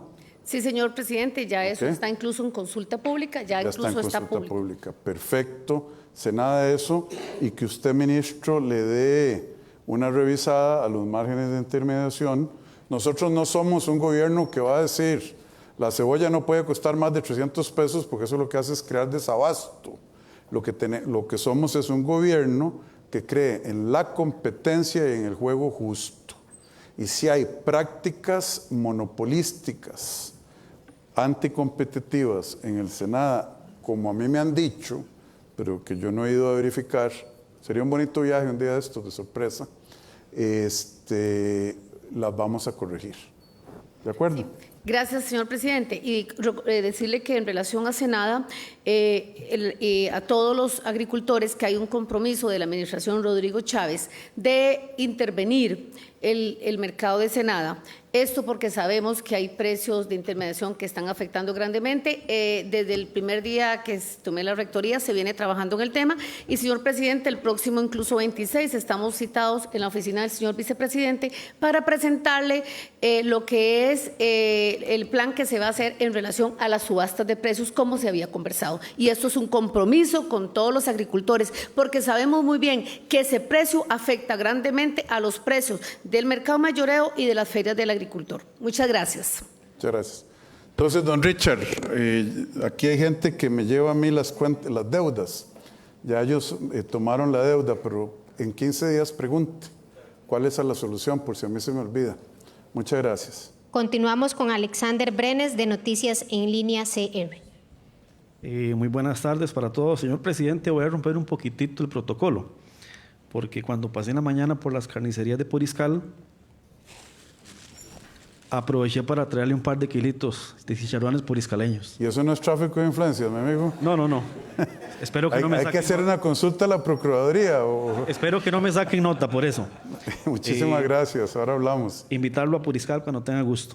Me encanta Puriscal. Voy a romper un poco porque tenía una Pero dígame pregunta. usted siempre me pregunta a mí, ¿Puriscal o Acerrí? Puriscal. Dicen que, porque esa es la competencia de quién hace la mejor panzada, ¿va? Eso dicen, pero el mejor está en Puriscal. Vamos a tener que hacer un concurso y ir a los dos. Perdóneme la broma, dele. Tenía una consulta para don Luis Amador, pero la voy a cambiar. Quiero hacer una consulta a la doctora Jocelyn Chacón. Tras el cierre o la orden sanitaria por el cierre del Parque Viva, donde salieron a relucir por lo menos unas 30 notas de ataques así muy directos, con nombre y apellidos, ahora me preocupa algo, porque estoy viendo en algunos medios de prensa ataques ya directos, señalando que por el tema de COVID, presionando un poco para que el país se cierre. Me preocupa que se llegue a dar un cierre, tanto de fronteras como que nos vuelvan a incubar como pasó con el gobierno pasado, porque la reactivación económica está empezando a generar desarrollo. ¿Qué me puede decir de eso, doctora? Muchas gracias. Muchísimas gracias, don Alexander. Realmente cerrar el país en este momento no es una opción. Creo que apenas las personas están empezando a recuperar, empezando a conseguir trabajo, a poder pagar deudas, recuperando un poco la parte psicológica. El virus no se ha ido, hay que seguirse cuidando y, como les digo, acabamos de anunciar que llegó otro, pero en este momento cerrar no es una opción. Sobre las notas de ataque, el pueblo de Costa Rica que nos ve ya sabe quién es quién, así es que sí, va a seguir habiendo notas, algunas de un grado de mentira y de un grado de falsedad de que yo no sé qué está haciendo el Colegio de Periodistas, pero bueno, ese es un tema que pronto yo tengo a 2 o 3 periodistas ya. Les estoy coleccionando las mentiras y las distorsiones que tienen y a mí me dolería mucho tener que soltarlas ya con nombres y apellidos, pero, porque van a decir que es un ataque a la prensa, pero es que ya se les fue la mano, verdaderamente. Ya pasaron todos los límites de decencia. ¿Tienen la libertad para mentir? Absolutamente. Sigan mintiendo. La gente se los reclama. ¿Tengo yo la responsabilidad de apuntar esas mentiras? Creo que sí, pero ese tema seguirá después. Muchas gracias. Continuamos con Hermes Solano del Observador. Gracias, buenas tardes, presidente. Don Rodrigo, quería consultarle sobre el tema de los alquileres. Si los contratos que se rompen o que se van a rescindir tienen cláusulas para poder hacerlos o se van a romper unilateralmente y si eso no le podría traer consecuencias legales al Estado tomando en cuenta pues esa situación. La ley de contratación pública, que es el mecanismo regulador de eso, dice que hace falta nada más comunicar 3 meses de antelación. Y ya lo hemos comunicado. Eso es lo que estamos haciendo. Que ha habido contratos de alquileres que jerarcas han firmado cosas absolutamente inaceptables, los ha habido, pero ahí nos vemos en los tribunales, porque aquí lo correcto es hacer, y a mí que no me asusten con el pellejo o el cuero del tigre, diciendo, ay no, como me dijeron cuando yo era ministro de Hacienda, nos van a demandar. Que nos demanden. La ley es clara. Dice 3 meses. Por motivos de conveniencia, de urgencia económica. Ahí están los abogados, pero esto ya lo chequeamos. Muchas gracias. Continuamos con Rodrigo Guevara de NC11. Buenas tardes, señor presidente, y a todos los invitados. ¿Cómo le va, don Tocayo? Pura vida. Pura vida. Señor presidente, me gustaría conocer su posición con respecto a lo que está pasando en este momento en Panamá, si han tenido algunas conversaciones con el señor presidente de esa nación y también cuáles han sido las consecuencias que esto está generando a Costa Rica en materia de exportación. Gracias. Bueno, aquí hay 2 temas. Costa Rica tiene diferencias comerciales con Panamá importantes. No sé si el señor ministro de Comercio lo tengo aquí. No está. Sobre todo, precisamente en vegetales y lácteos, el gobierno de Panamá ha dificultado el comercio y las exportaciones costarricenses.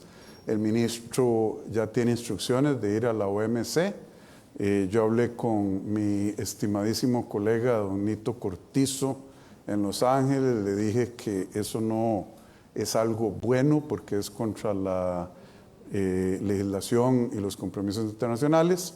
Quedamos de hablar y teníamos planeada una reunión que incluso era una visita del presidente Cortizo a Panamá, pero usted sabe lo que pasó. Lo que está pasando en Panamá es muy triste. Obviamente en América Latina los analistas que sí saben dicen que gobiernos de centro democrático solo hay 3 en estos momentos, que son la República Dominicana, Panamá y Costa Rica. Es verdaderamente alarmante. Yo creo que si uno lee lo que está pasando ahí con cuidado, lo que hay es una pérdida de legitimidad del Estado con respecto a la población. La población ya no cree en el Estado. Vea qué interesante, la gente se tiró a la calle a pedir despidos masivos, a quitar carros, a que los carros del gobierno no puedan echar gasolina los viernes, a quitar un montón de gastos. Costa Rica, creo, está en una nueva era, y si lo que yo veo en redes sociales y las encuestas con representación estadística están diciendo claramente, el pueblo tiene esperanza. Entonces a mí eso me hace sentir muy bien, no por lo que digan de mí, sino porque el pueblo está tranquilo, con esperanza, contrario a Panamá, contrario a como pasó en Ecuador hace poco, cuando los movimientos populares se tiraron a la calle a pedir la caída del presidente Guillermo Lasso, contrario a resultados electorales muy sorprendentes en otros países. Entonces, a los que les gusta sembrar cizaña, fíjense en Panamá lo que podrían llegar o lo que podrían terminar cosechando. Este país necesita más unión que nunca, más legitimidad de la sociedad, y por eso estamos dándole duro a los alquileres, a los monopolios, a la corrupción. ¿Usted había visto alguna vez en Costa Rica una ministra poner una denuncia penal contra 2 exministros? ¿Alguien se acuerda de eso? ¿Usted cree que eso es fácil? ¿Usted cree que no es más bonito quedarse en la casa y renovando los contratos? ¿Usted cree que es más bonito permitir, como hizo la ministra, de que se hagan las presas ahí en la Guásima, o tomar lo correcto? Es porque la señora de Purral, la señora de Cruzitas, el joven del Jobo, la muchacha de Cotobruz, la gente de este país necesita ver que hay un gobierno que está dándoles esperanza de que estamos haciendo lo correcto. Y ahí es lo que me preocupa a mí de Panamá. Al igual que Venezuela. Venezuela es uno de los países más ricos del mundo, pero donde la gente es más miserable. Tiene las reservas de petróleo comprobadas más grandes del mundo. Y vea cómo está el precio. Y la gente no tiene que comer. ¿Qué fue lo que pasó en Venezuela? De que los corruptos se les fue la mano, a sus cómplices en el sector privado y en la prensa se les fue la mano, y llegó Hugo Chávez y tomó el poder de ese país, y el resto es historia. Entonces, un paso fundamental para mantener la paz y la democracia de este país es mantener la legitimidad del Estado y de las relaciones entre el Estado y los ciudadanos y la empresa privada. Esas son mis reflexiones sobre lo que está pasando en Panamá, pero que ha pasado a través de todo el hemisferio occidental. Gracias. Continuamos con Daniel Céspedes de Teletica. Presidente, ¿qué tal? Buenas tardes, ministros. Presidente, usted dijo que publicaría la lista de exdiputados con pensiones de lujo. Yo creo que todos estamos de acuerdo en que las pensiones de lujo deben de acabarse. Personas que cotizan poco tiempo y gozan de una pensión durante muchísimo tiempo a costa de todos eso, estamos totalmente de acuerdo. Pero así como estos exdiputados cotizaron 4 años y tienen una pensión, ¿usted va a renunciar a su pensión como cuando ya sea expresidente, don Rodrigo? Mire, primero que todo vamos a publicarla. La razón por la que no hemos publicado es porque la ministra de Trabajo y Seguridad Social se encuentra en un viaje muy importante, y no solo la vamos a publicar, estamos yendo a los tribunales a pedir la eliminación de esas 189 pensiones porque las consideramos lesivas al interés público y al orden jurídico de este país. Entonces no es solo que las vamos a publicar, pero como la ministra no está, yo no quise hacer ese anuncio hoy, lo haremos la semana entrante. Sobre las pensiones de lujo, la mía, ¿sabe qué? Yo espero que cuando llegue yo a pensionarme ya no haya ni una sola pensión de lujo para ningún costarricense. Ese es mi objetivo. Yo ya tengo la pensión que, gracias a Dios, tengo, no necesito más. Y el propósito es eliminar la mía antes de que tenga yo que renunciar a ella. Porque vean lo sarcástico y cínico que es el sistema en Costa Rica. Yo puedo renunciar, mando una carta, ya no me la dé, y a los 22 días decir, de ahí, ¿sabe qué? Me arrepentí, me la puede dar de nuevo, y me la tienen que dar. Entonces, dejémonos de engañar al pueblo. El sistema es un sistema absurdo y corrupto.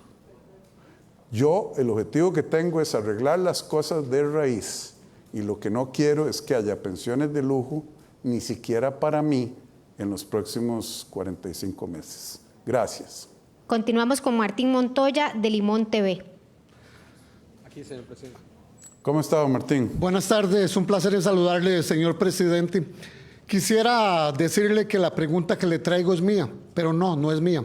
Esta pregunta es de más de 650 niños de una escuela en Limón, en un barrio que se llama Limoncito. Eso usted dijo en campaña política que se iba a comer las broncas, y le traigo una bronca, y es que durante el gobierno del expresidente Luis Guillermo Solís y todo el gobierno anterior de don Carlos Alvarado Quesada, han pasado casi ya 5 o 6 años en que estos niños se encuentran en condiciones realmente deplorables, vergonzosas y sobre todo abandonados y olvidados por la Dirección de Infraestructura del Ministerio de Educación Pública, que ha sido inoperante, incapaz de solucionar este problema. Y estos niños, de no ser por la Iglesia Católica, que les dio un espacio ahí, que créame, señor presidente, le invito cuando llegue usted por Limón a que visite esta escuela, con gusto lo acompaño, están en condiciones realmente deplorables. ¿Será posible que ahora que casualmente usted está eliminando estos alquileres, puedan fijar sus ojos en esta escuela y solucionar esta problemática que ya lleva muchos años sin solución y en la que los gobiernos anteriores se han hecho de la vista gorda? La respuesta es sí. Hoy anuncié contratos de alquiler por 3.500, 3.400 millones de pesos. ¿Por qué cree que estamos haciendo ese espacio? Y sí, la DIE ha dejado muchísimo que desear en términos de probidad, moral, efectividad y eficiencia. Lamentablemente y con vergüenza de costarricense, le digo que la escuela de Limoncito es una más de cientos. Colegio Técnico Profesional de de Calle Blancos,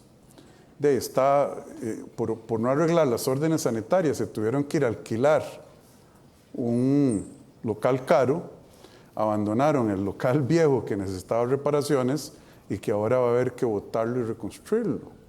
Pero mal de muchas escuelas es consuelo de tontos. Aquí no estamos para quejarnos de los problemas, estamos para resolverlos, pero son 1.000 escuelas. Y ayer la ministra y yo nos reunimos con los directores regionales, ella me invitó, les caí de sorpresa, y sí, ni siquiera tienen el inventario de las escuelas y centros educativos que tienen orden sanitaria y mucho menos un presupuesto o un diseño técnico de qué hay que hacer para arreglarlo. Entonces, ministro, no sé si usted se quiere referir a esto, pero es un problema recurrente, ¿no? Yo quiero que usted le hable al pueblo y le diga qué estamos haciendo. Bueno, esto es algo que yo denuncié desde la primera semana que estaba ahí, porque definitivamente todavía no entiendo cómo han hecho generaciones anteriores a mí para planificar y presupuestar, si ni siquiera saben cuáles centros educativos tienen conectividad, cuáles tienen sanitarios funcionando. La semana pasada visitamos la escuela de Pavas, que está en construcción, y ahí nos dijeron que habían un par de escuelitas que iban a empezar el lunes sin agua, sin servicios de agua. Entonces les digo, denme los nombres, y me pasaron 500 con problemas de recibir agua. Entonces, de verdad es un tema, estamos muy abrumados. Tengo todo un equipo reunido trabajando conjuntamente con la ministra de Salud. Tenemos los dos equipos sentados tratando de ubicar esas órdenes sanitarias. Algunas órdenes sanitarias no son tan graves como están descritas, algunas ya se han levantado, pero definitivamente hay otras en situaciones deplorables y no son pocas. Cuando a mí me dicen, por ejemplo, que el CTP de Nicoya tiene problemas desde 2008 porque el terremoto les afectó estructuralmente el centro y que ahí están 1.500 niños, es realmente muy desesperante. Tenemos un equipo con el Ministerio de Vivienda, Ministerio de Salud, diferentes ministerios MOP. Estamos todos trabajando en conjunto porque creemos que esto es una emergencia realmente. Lo que no encontramos todavía es el mecanismo para declararlo emergencia, pero para mí es una emergencia nacional la situación de la infraestructura educativa. Muchas gracias. A los niños de Limoncito, de ahí, que estamos trabajando muy duro en eso, y eso es una frase que yo odio cuando mis ministros y colegas me dicen, es que estamos trabajando en eso. Yo digo, es que no se vale, pero esta sí va a llevar tiempo.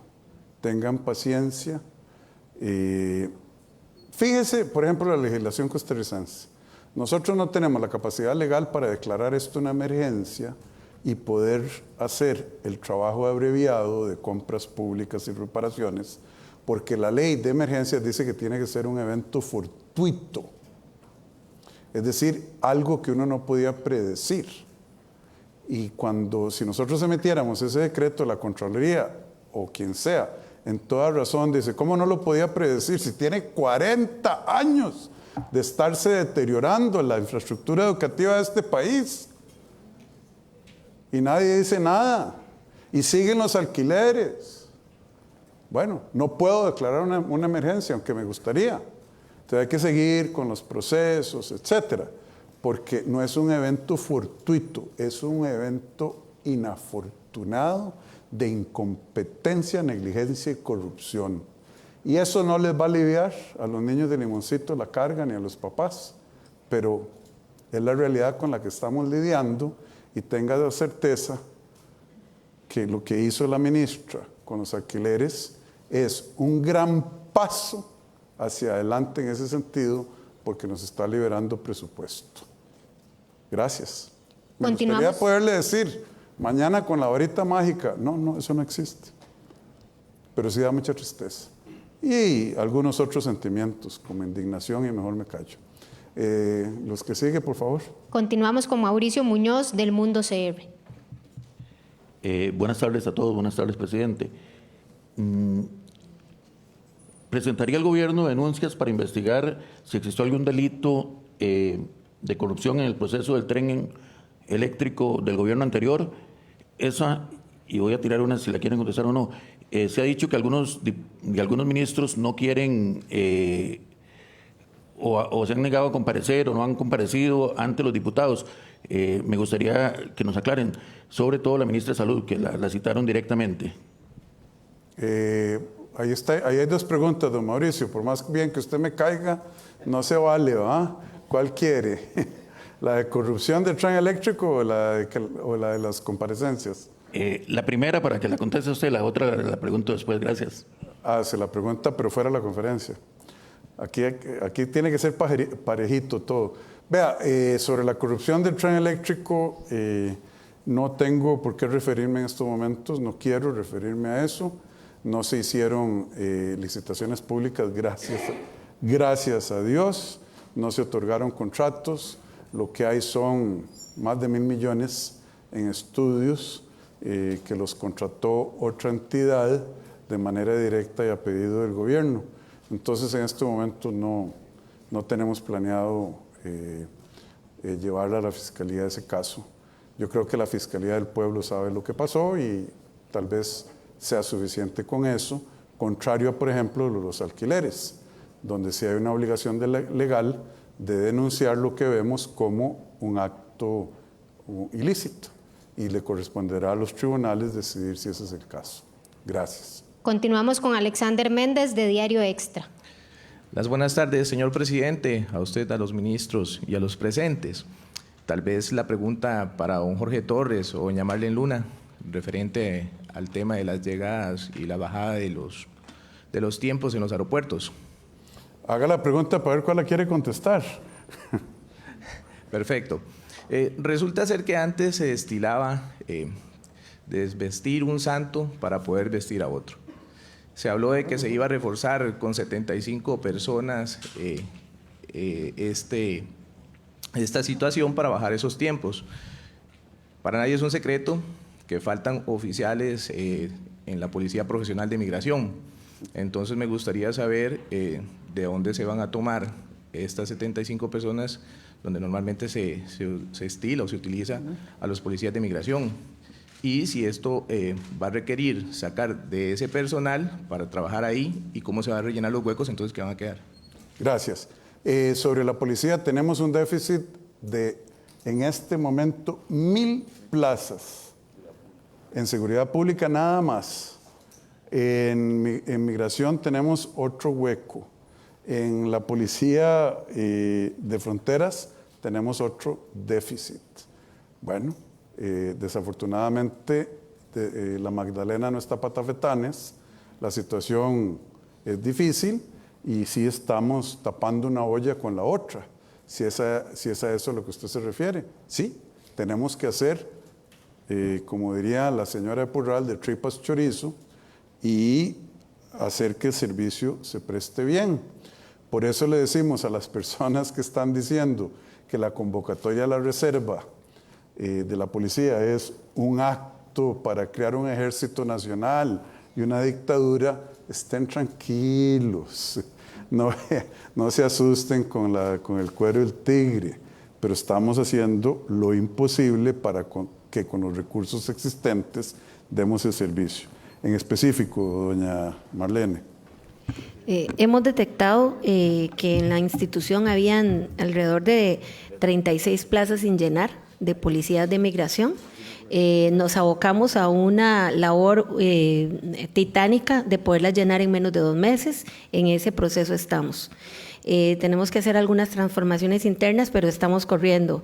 El Servicio de Vigilancia Aérea fue una orden del señor ministro Jorge Torres, nos va a colaborar también con alrededor de 15 funcionarios más y estamos raspando la olla para ver si pueden también colaborarnos con algunos más y eventualmente estaríamos, sí, desvistiendo un santo para desvestir otro, que es traer refuerzos de regionales, principalmente para atender la operación del Aeropuerto Internacional Daniel Oduber.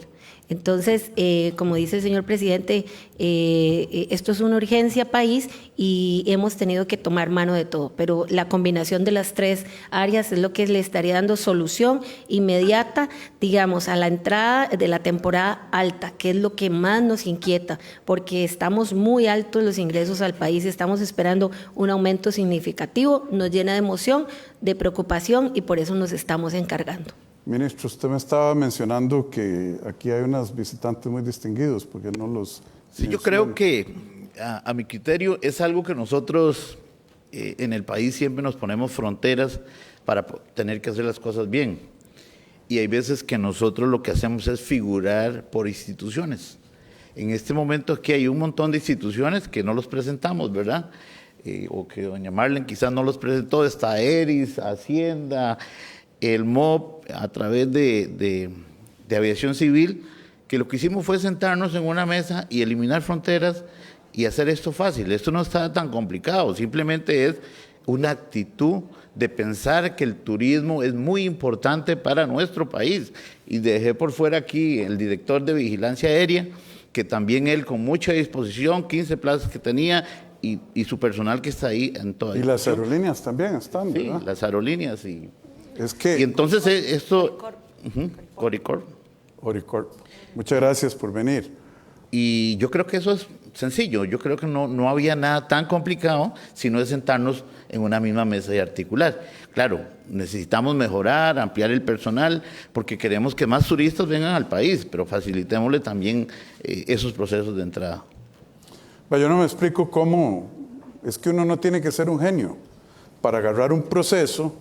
Se baja del avión, hace fila, tiene que ver un video para que sepan cómo van, se ponen en fila en las ventanillas, tiene que haber los suficientes oficiales de migración, cuando llega el avión no es la hora para irse a almorzar o a cenar, coman antes, coman después, haga 3, vea, hasta el número de preguntas que le hacen a un turista, ya las bajaron, les quitaron preguntas. ¿Dónde va a vivir usted en San José?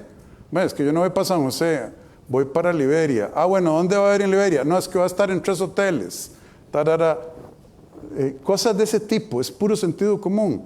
Las aerolíneas también están contribuyendo en poner a la gente que baja las maletas y el equipaje mucho más rápido en los carruseles para que los turistas no salgan de una fila larga de migración a esperarse a oír turucu, tucu, tucu, tucu, tucu, tucu, porque no bajan las valijas y llegan, ya recoge la valija después de un gran rato, camina y resulta que de las 4 estaciones que tenemos en el Juan Santamaría solo hay 2 y tal vez solo un miembro del Servicio Fitosanitario del Estado está ahí y entonces se hace otro embudo.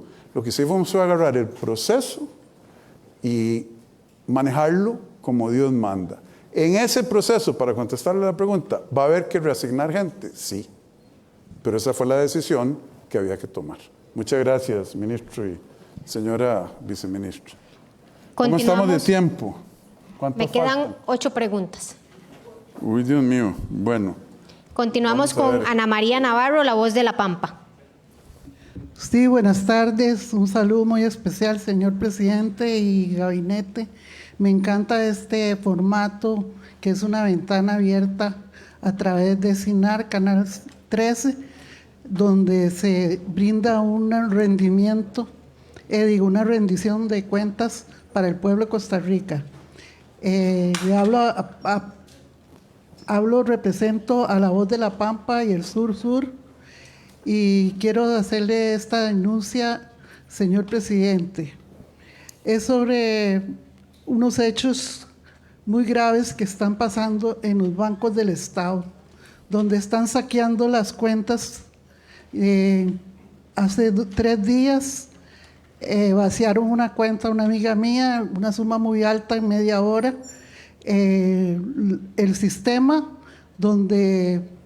que se prevé para poner la denuncia es engorroso, es a través del OIJ y una investigación larga, ardua y tediosa que generalmente pasa hasta 1 año sin que se dé a conocer a dónde se desviaron los fondos. Me parece que este sistema hay que revisarlo y con urgencia, porque esto está permitiendo que se dé el delito a nivel del banco. Si uno no puede confiar en el banco donde deposita sus ahorros, ¿en quién puede confiar? Yo creo que así como el delincuente le pasan un dinero que no es de él en media hora, podría darse la reversa al mismo banco para anular el envío. Ve, doña Ana María, perdón, déjeme ser muy directo y franco. Esto tiene 3 partes. La parte de la estafa o el robo, esa estafa si le mandan un email o la llaman por teléfono, la atención de la estafa ya ocurrida le corresponde al Poder Judicial y sí, usted sabe lo que yo pienso sobre la justicia pronta y cumplida en Costa Rica. Ahí no puedo hacer absolutamente nada. La parte de evitar que haya estafadores llamando desde los centros penales, hemos hecho un trabajo bastante riguroso y el número de denuncias, don Gerald, se redujo en, ya se fue, don Gerald, se redujo en ¿qué porcentaje? En más de un 60%. En 60%.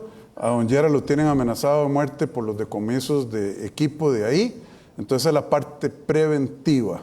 Los bancos ya están mejorando los sistemas de seguridad. De hecho, el banco que yo tengo, que es un banco del Estado, que es a los que más estafan, más bien puso, desde mi punto de vista, ya hasta me cuesta meterme en mi propia cuenta, porque han puesto muchas puertas para no poder entrar uno. Sin embargo, don Gerald, un anuncio que yo quiero que usted haga, él tiene instrucciones precisas para bloquear los centros penales de cualquier acceso a Internet y a señal celular, y ese plan va a llevar un tiempillo por la ley de compras públicas, pero refiérase a eso también, de cómo vamos a ponerle ponerle una tapa de una olla a los centros penales para que ahí no entren señales de Internet. Dele, don Gerald.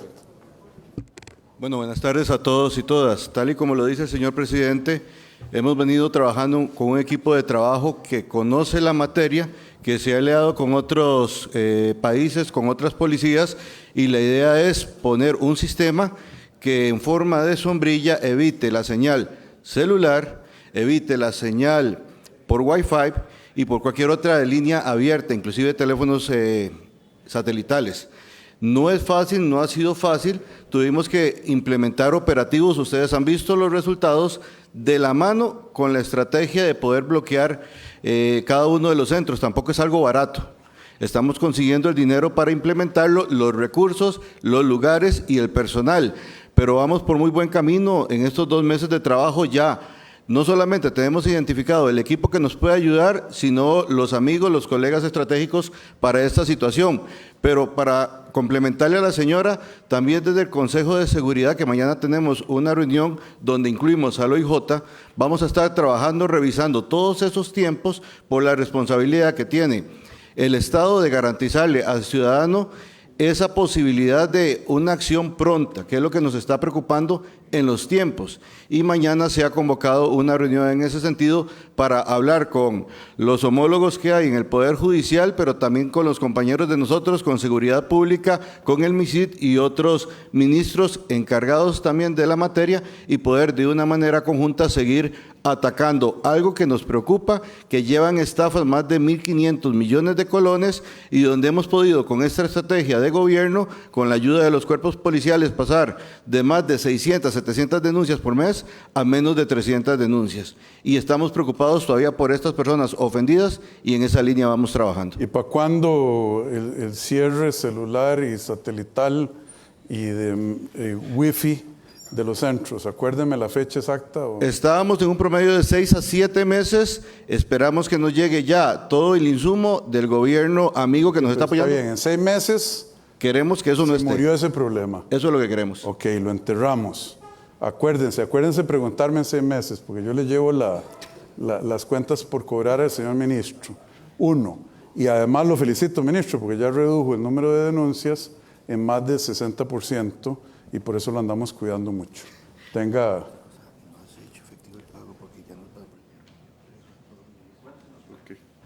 Ok. Bueno, ¿queda tiempo? ¿Quedan preguntas? Dele. Continuamos con David Chavarría, de Interferencia Radio UCR. Buenas tardes, don Rodrigo, a los presentes y a las personas que siguen la transmisión. Don Rodrigo, bueno, me gustaría que amplíe un poco más el tema de pensiones de régimen de exdiputados. Usted ha dicho que publicará la lista. Esta lista ya se ha compartido en algunos momentos anteriormente, incluso está rondando actualmente. Pues hay sentencias judiciales. También el régimen de pensiones se anuló, se cerró hace 25 años. Hay sentencias judiciales actuales que dicen que esos son derechos pues, consolidados de algunas personas. Incluso recientemente, hace unos 4 años, en la Asamblea Legislativa se aprobaron algunos proyectos para reducirlas un poco en los montos que percibían estas personas. Entonces, con ese contexto, ¿qué acciones va a proponer ustedes, teniendo en cuenta de que ya han habido, como le digo, sentencias judiciales? Vea, esto de las pensiones de lujo, los grupos que las reciben las defienden como un gato patas para arriba, ¿verdad? Y las han defendido y han hecho todo lo que hay que hacer. Como todo en la vida, hay que tener paciencia, planificación estratégica, porque, por ejemplo, la Sala Cuarta se pronunció sobre las pensiones de lujo en general de una manera absolutamente en contradicción de un conflicto de intereses. Bueno, ya sabemos que por esa ruta no se va a poder ir. La de los 189 diputados, ahí lo que estamos haciendo es utilizando un mecanismo legal, que es una denuncia de lesividad, de daño al Estado, para verlo. Vea, le voy a leer, bueno, mejor no le leo nada, esperemos a que la ministra venga. Ahí hay hijos de gente que tiene pensiones por 40 años, o sea, que nunca han trabajado en su vida. y que tiene una pensión heredada. Entonces, ahí le estamos entrando. El objetivo de este gobierno es que se cumpla el mandato constitucional y la conciencia de los costarricenses. Usted leyó, me imagino que ya acordamos con un socio internacional la contratación de expertos jurídicos de clase mundial.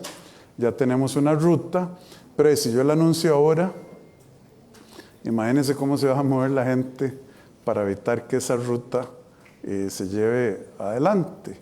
Yo dije en mis declaraciones pasadas que esto nos va a llevar año y medio a arreglarlo, pero que daremos hasta la última gota de sudor en arreglarlo. Son 9,000 y piquito de personas que le tienen el pie o la rodilla en el cuello, como aquella escena tan lamentable en Minneapolis, al pueblo de Costa Rica, diciendo, y que el pueblo de Costa Rica dice: no puedo respirar. Aquí no vamos a dejar que eso continúe pasando sin dar la lucha hasta las últimas consecuencias dentro del marco de nuestras leyes. Muchas gracias. Yo creo que agarro una pregunta más, me están diciendo, porque tengo otra reunión y me tengo que retirar. Gracias. Finalizamos entonces con Tomás Gómez de Colombia. Buenas tardes, presidente. Cerremos entonces hablando de combustible. Por este lado. Aquí. Don Tomás. Gracias. Quería consultarle, Arecep hoy anuncia que probablemente en agosto venga un subidón muy importante en precios, que su decreto que concentraba las rebajas en el diésel no estaría aplicándose. Quería conocer la reacción de ustedes y qué planes. ¿El decreto que qué? El decreto suyo que concentraba las rebajas en el diésel, ellos no le estarían aplicando. Dijeron que fue una rebaja temporal, una medida muy temporal. Quería conocer la reacción de ustedes y qué planes estarían aplicando para seguir atendiendo el precio de combustibles. Muchas gracias. Yo sé que Arecep quiere subir el precio. Hay números hasta de especulación de 136 pesos por litro. No conozco la base técnica de por qué no concentrarían el cambio metodológico en el diésel. Me parecería una invasión, me parecería coadministración de parte de Arecep. Eso lo tendremos que ver con los abogados. El ministro de Hacienda y yo tenemos una reunión mañana para ver qué hacemos para compensar temporalmente, aunque sea, ese aumento del precio, porque nos dimos cuenta de esta tarde, y esta tarde ya yo estoy absolutamente lleno, y entonces el ministro y yo nos reuniremos mañana. Para el miércoles entrante o antes habrá anuncios de qué puede o no puede hacer el gobierno por el pueblo. Y ahí hay disyuntivas interesantes. Vea, bueno, mejor no adelanto, déjeme conversar con el ministro y les damos información más concreta. Muchísimas gracias, que pasen muy buenas tardes. Muchas gracias, compatriotas, por sintonizar esta conferencia de prensa y quedamos a las órdenes siempre. Hasta luego. Agradecemos a todos los jerarcas acá presentes, a los invitados especiales y a todas las personas que nos siguieron por las diferentes plataformas. Que tengan una linda tarde.